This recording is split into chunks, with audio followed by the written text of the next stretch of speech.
Hello everyone, I'm preparing to do a painting today, or some paintings in my sketchbook.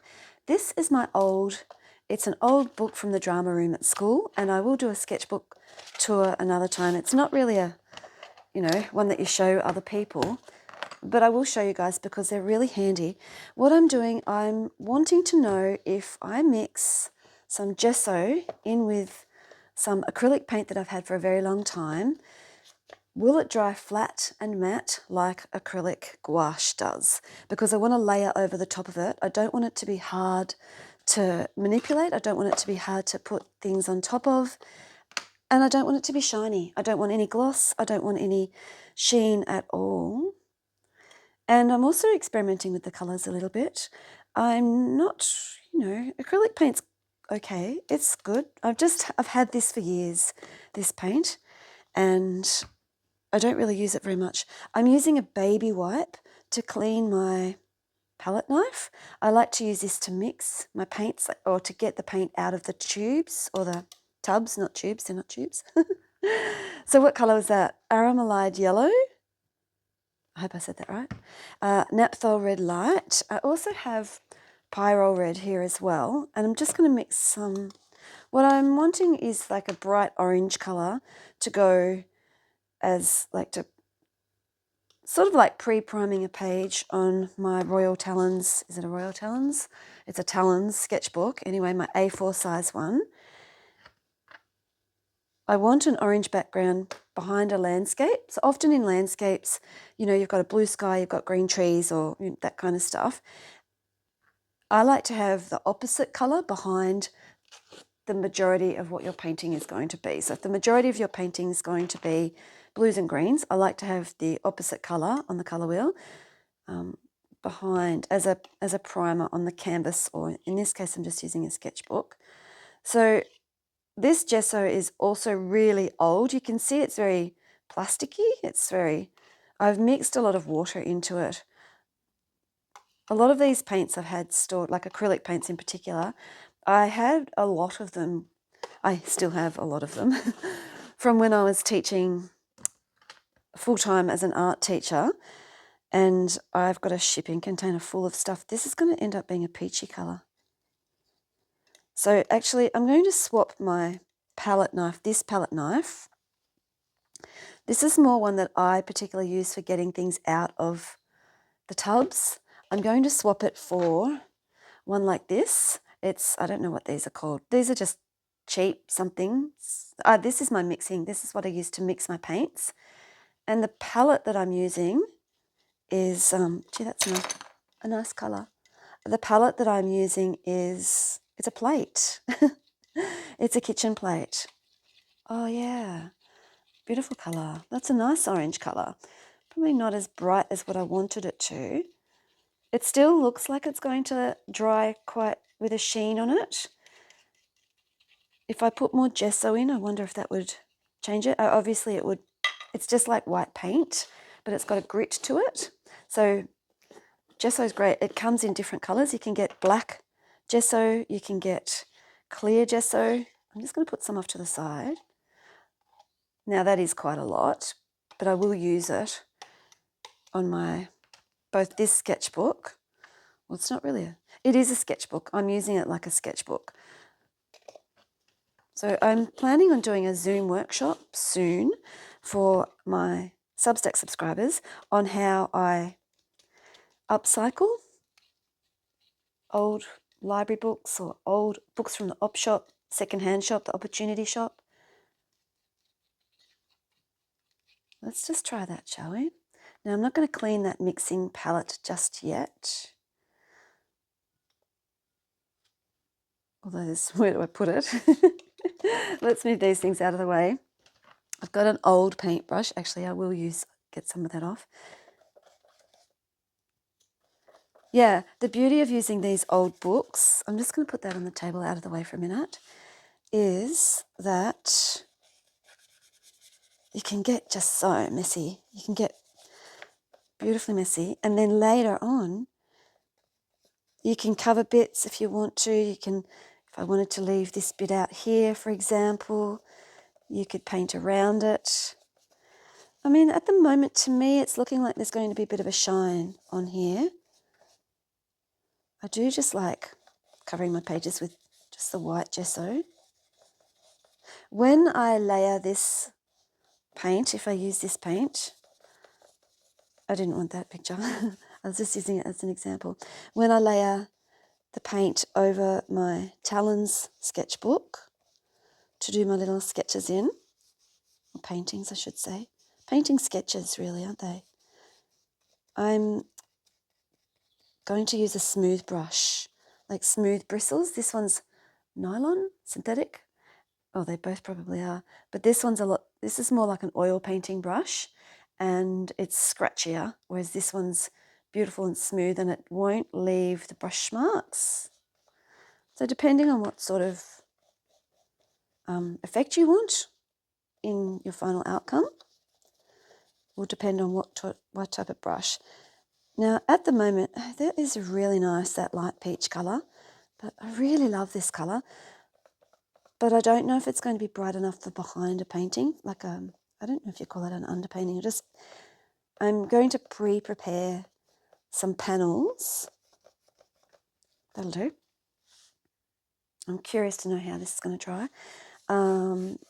Because I'm in Crixus's Patreon group and it's very exciting. I'm last week, maybe, some time ago, she asked her patrons to submit some photos of landscape areas of where they lived. And I thought, yeah, I will, because I think where I live is absolutely stunningly beautiful. It really is. The Sapphire Coast of New South Wales, it's just heavenly here. It's a little bit isolated in a lot of ways, but that's what I like about it. Yeah, that can be a challenge too sometimes. But with the internet, you know, I've made some lovely friends online, some great art friends. Yeah, really beautiful people that I'm making friends with. So Crixus has asked us to submit images of where we live, like places, for a Zoom drawing session. And I did that, and the Zoom drawing session went ahead. Unfortunately, it was like at a time that I couldn't attend the live because it was 3 o'clock in the morning. I'm getting up for the next one. You've got to do everything once, right? You've got to try things. There we go. Now, yeah, so I'm preparing my panels so that I can do the replay. I can paint the replay. I'm just going to pause this for a sec and get the hairdryer out. Okay, I blue dro that. Blue dro? I dried it with the hairdryer. Blow dried. I've been awake for too long today. And guess what? That is great. It's matte. I am going to test some pencils out with that. Let's see. I've got a, what are they called? Polychromos. Yeah, look, that layers nicely. What else can we put over the top? Don't forget, these sorts of books are great because, or any sketchbook really, are fantastic because you can, here we go, I'm just going to grab a few different, oh, that's another. Oh, look at that. Beautiful Caran d'Ache. How gorgeous is that? So pencil seems, I am pressing quite hard with my pencil. What if I go lightly? I guess it depends on the colour that you're using as well and the brand maybe. So the Caran d'Ache, what else have we got? I've got some, I'm just going to grab my blues. So a Derwent Light Fast. Beautiful. Yep.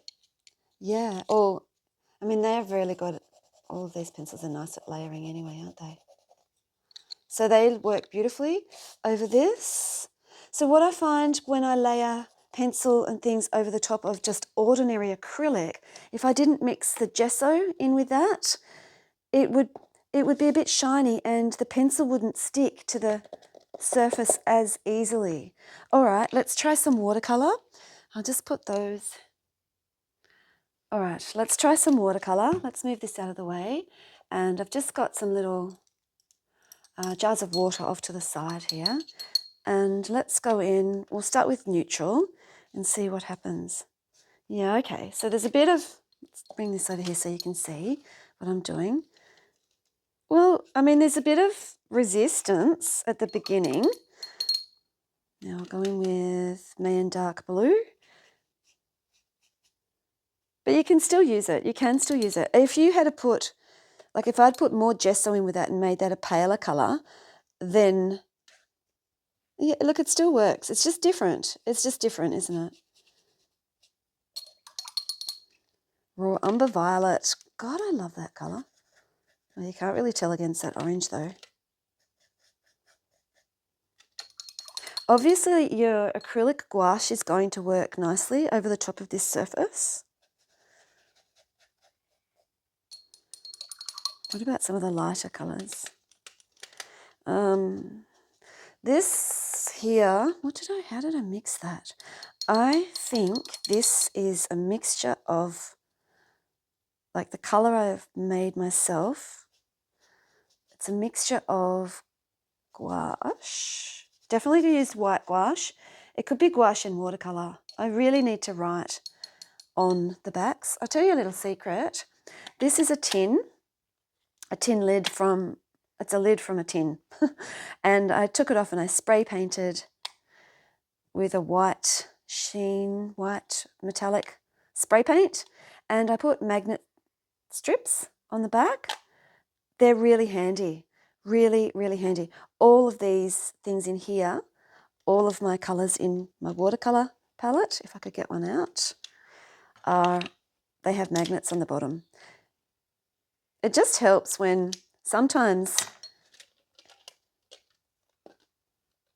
that didn't have a magnet, but you know, it just helps to keep them where you want them to be. What else do we want to try, you guys? All right, I don't really need to show you this because we all know Neocolour pretty much goes over everything. The salmon colour you're not going to really see.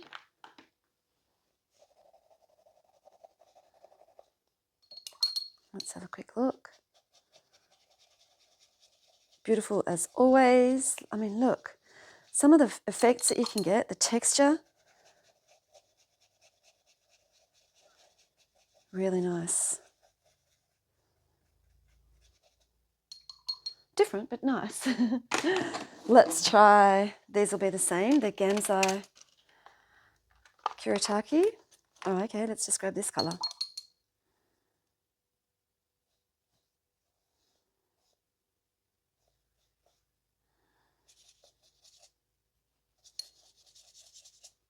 It's just fun to play. Oh, I like that splatter effect.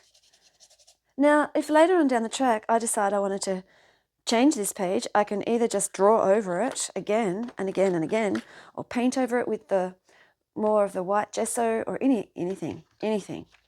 I love these books. I've got an Ecoline water-based marker. You could use alcohol markers over the top. Although I actually do find alcohol markers are good for going over the top of just your ordinary acrylic paint. The shiny bit, that's where I do like using acrylic paints as an underpainting, is if I'm using alcohol markers. I don't usually use them very often. So there we go. What else? Okay, let's try some pastel. Now, depending on how you want to use your pastel, really so many different ways you can use dry pastel.